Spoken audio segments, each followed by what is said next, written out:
Hello बच्चों, मैं Mrs Dean Lalbagh girls central college से और एक बार मैं फिर से अपने क्लास 10 के बच्चों का लालबाग गर्ल्स सेंट्रल कॉलेज के यूट्यूब चैनल पर स्वागत करती हूँ। बच्चों, जैसा कि हम लोगों ने दो चर रैखिक समीकरण युग्म वाले अध्याय पर अध्ययन किया, उसमें हम लोगों ने सबसे पहले ग्राफीय विधि के द्वारा हल किया। ग्राफीय विधि के बाद हम दो चर रैखिक समीकरणों को विभिन्न विधियों के द्वारा हल करना सीखना शुरू कर दिया था, जिसमें हमारी पहली विधि थी प्रतिस्थापन विधि, जो कि हम कर चुके हैं बच्चों। तो आज हम लोग उसके आगे कंटिन्यू करते हुए दूसरी विधि को शुरू करने जा रहे हैं। दूसरी विधि का नाम है विलोपन विधि।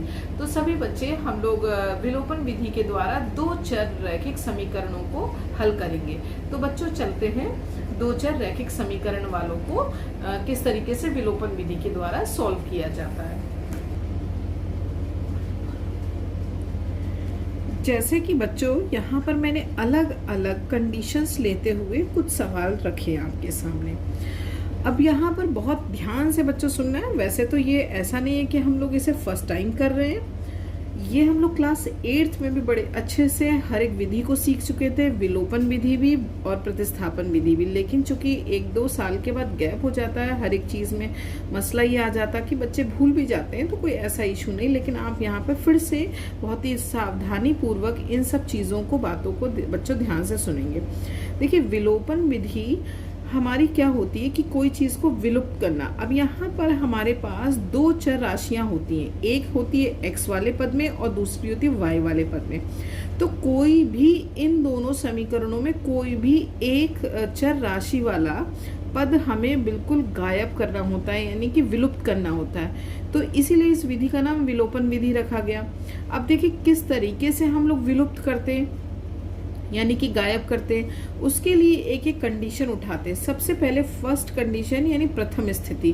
हो सकता है आपका बच्चों इस तरीके से कोई सवाल आ जाए, जैसे कि 4x - 3y = 5 and 5x + 3y = 13। ये दो समीकरण हमारी हैं, दो चर रैखिक समीकरण। ठीक है, अब इसमें आप ध्यान दो तो ये पहला पद, इन दोनों समीकरणों का पहला पद देखो अलग अलग है, ठीक।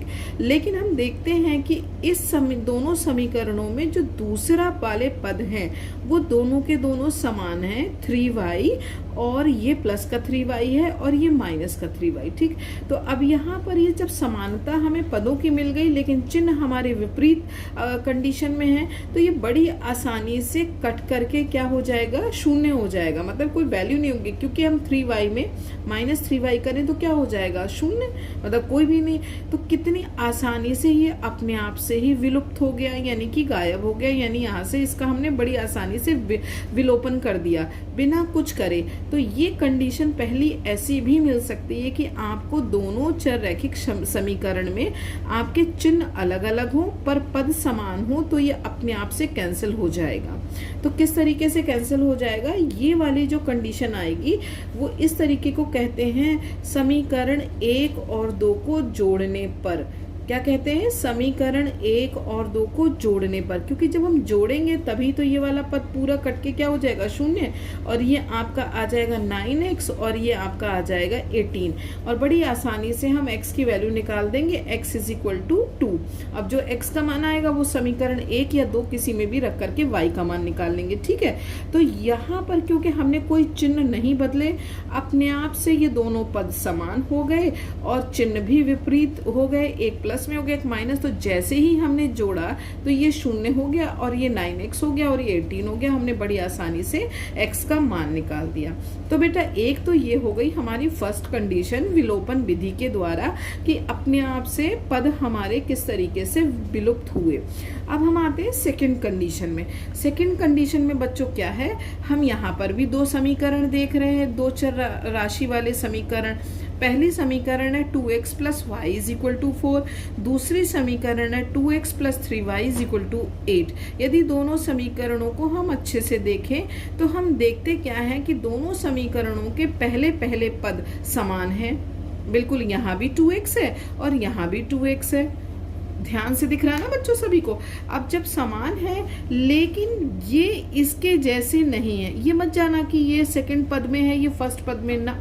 समान होते हुए भी हम इसको जोड़ नहीं सकते, यहाँ पर तो हमने जोड़ दिया था आसानी से।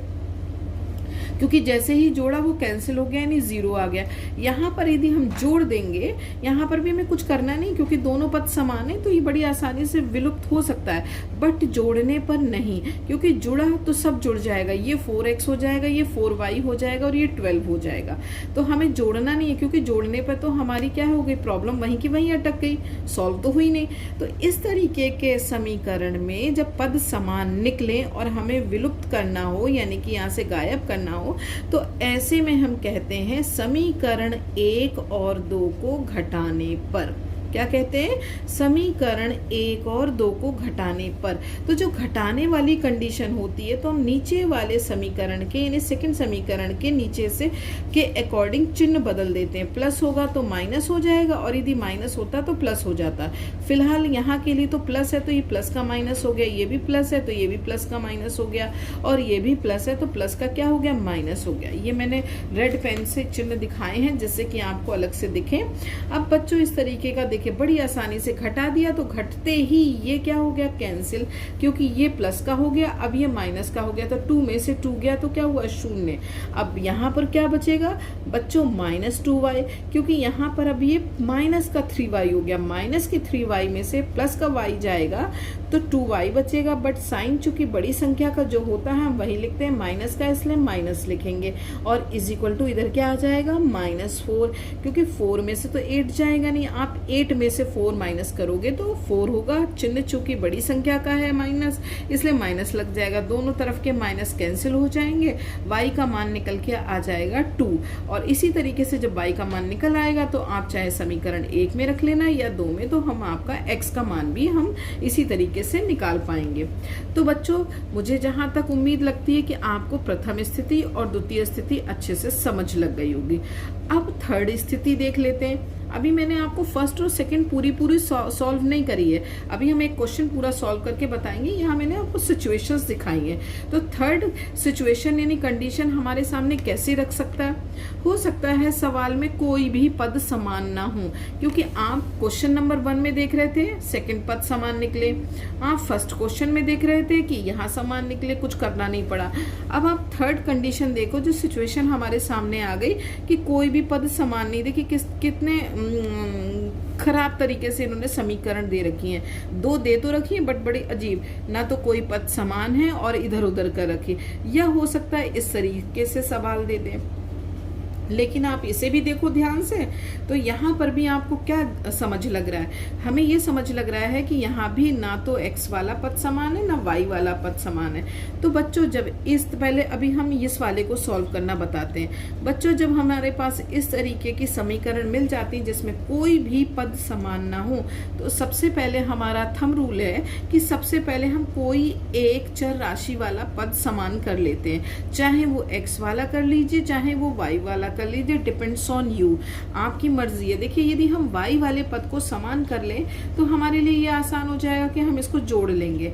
हाँ ये भी बच्चे कर सकते हैं, x के भी पद को समान कर सकते हैं। तो x को समान करने के लिए आपको पूरे समीकरण 1 में 2 से गुणा करना पड़ेगा, y वाले पद को समान करने के लिए आपने पूरे समीकरण में 3 से गुणा करना पड़ेगा, तभी समान होगा, क्योंकि ये 3 है तो ऊपर भी 3 हो, या ये 2 है तो ये 2 हो। तो चलो मेरा दिल कह रहा है कि हम y वाले पद को समान करते हैं। तो y वाले पद को समान करने के लिए मेरा दिल कह रहा है कि हम y वाला पद समान करें। तो y वाले पद को समान करने के लिए हम क्या करेंगे, समीकरण 1 में 3 से मल्टीप्लाई करेंगे। आप x वाला भी पद कर सकते हो, कोई इशू नहीं है। तो यहाँ पर लिखेंगे पूरा इसी तरीके से प्रोसेस चलेगा। समीकरण 1 में दोनों पक्षों, ये हमेशा ध्यान रखना, कोई भी काम होगा दोनों तरफ होगा, एक तरफ नहीं।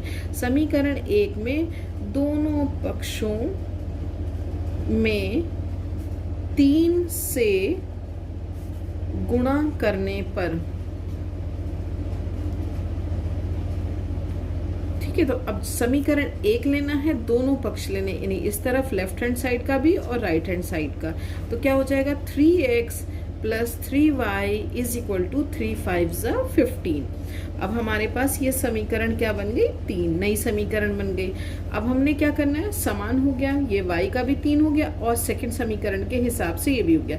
अब हमने करना है समीकरण 2 और 3 को जोड़ने पर, समीकरण 2 और समीकरण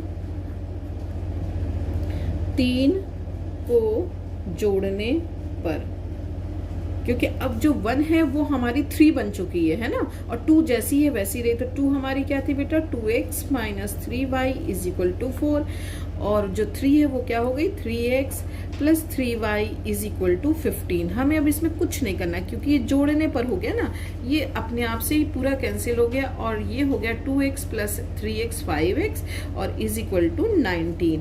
x क्या हो गया, 19/5। तो ये हमारा इस तरीके से x का क्या आ गया, मान आ गया। अब जो x का मान निकला है वो हम चाहे समीकरण 1 में रख दें, चाहे समीकरण 2 में रख दें, चाहे समीकरण 3 में रख दें, एज यू विश। इससे कोई आपको प्रॉब्लम नहीं होगी। तो हम x का मान किस में रखने जा रहे हैं, समीकरण 1 में। तो यहाँ पर ध्यान से देखिएगा, समीकरण 1 हमारी क्या है बेटा, x + y = 5। सो हम यहाँ लिखेंगे x का मान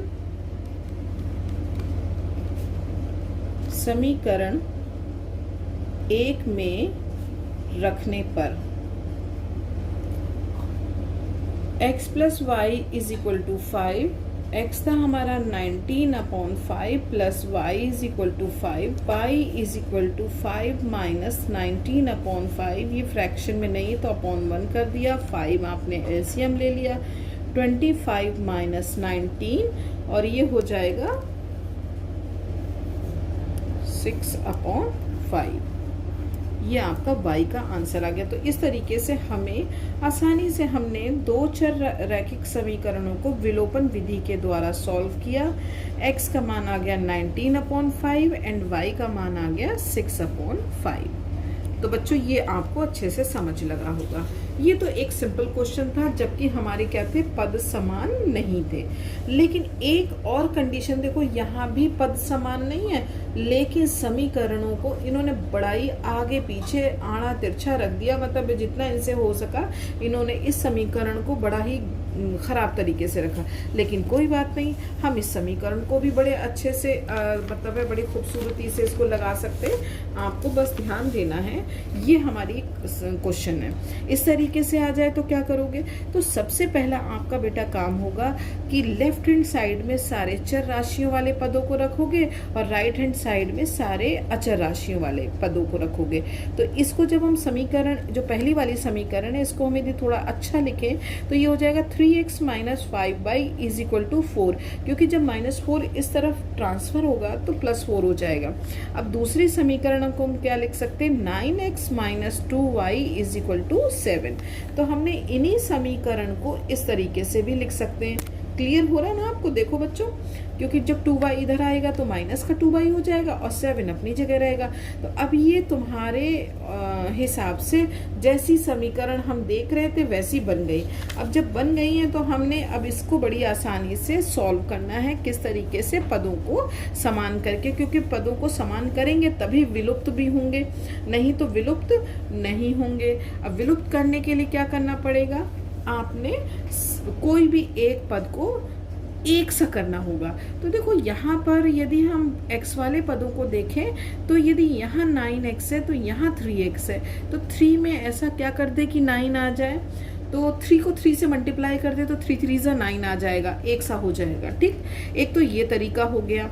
मान लो आपका दिल ये नहीं चाह रहा, आपका दिल कर रहा है कि मैं तो y वाले पद समान करूंगा, तो y वाले पद को समान करने के लिए ऊपर के समीकरण 1 में 2 से मल्टीप्लाई करना पड़ेगा और नीचे वाले समीकरण में आपको 5 से मल्टीप्लाई करना पड़ेगा। हमेशा क्रॉस करना, क्यों, क्योंकि 2 5 ज़ा 10 एंड 5 2 ज़ा 10, तभी आ सकता है 10, क्योंकि 2 का ऐसा कोई टेबल नहीं है जो 5 के टेबल में मिले सिवाय 10 के। ठीक है, मिलेगा तो 20 भी, बट उससे पहले 10 आ जाएगा। तो इस तरीके से कर सकते हो दोनों समीकरण में, तब आपको मल्टीप्लाई करनी होगी। लेकिन हम थोड़ा इजीएस्ट वे लेते हैं कि हमें दोनों में ना मल्टीप्लाई करनी पड़े, एक ही में मल्टीप्लाई करके हमारा प्रॉब्लम सॉल्व हो जाए। सो हम समीकरण 1 में किससे मल्टीप्लाई कर देंगे, आपके 3 से। तो वही लिखेंगे। अभी मैं बार बार नहीं लिख के दिखाऊंगी, क्योंकि अभी आपको इससे पहले वाला हमने क्वेश्चन कायदे से करा पूरा। आप क्या लिखोगे, समीकरण 1 के दोनों पक्षों में 3 से गुणा करने पर, तो ये क्या हो जाएगा, 9x - 5 3 ज़ा 15y = 12। ठीक। और दूसरा समीकरण हमारा सेम वही रहेगा, 9x minus 2y is equal to 7। आप लिख लोगे समीकरण 3 और 2 को हल करने पर। यहाँ पर आपको घटाना पड़ेगा बेटा, क्या करना पड़ेगा, घटाना पड़ेगा। तो यहाँ पर क्या लिखोगे, घटाने पर। क्यों घटाने पे करोगे, क्योंकि यहाँ चिन्ह बदलना पड़ेगा, तभी तो ये कैंसिल होंगे। तो ये आपका प्लस का माइनस हो जाएगा, ये माइनस का प्लस हो जाएगा, ये प्लस का माइनस हो जाएगा। सो ये कैंसिल हो जाएगा। अब ये आपका बचेगा minus 13y is equal to 12 में से 7 जाएंगे तो कितने बचेंगे, 5, और प्लस के बचेंगे y इज इक्वल टू क्या हो जाएगा, -5/13।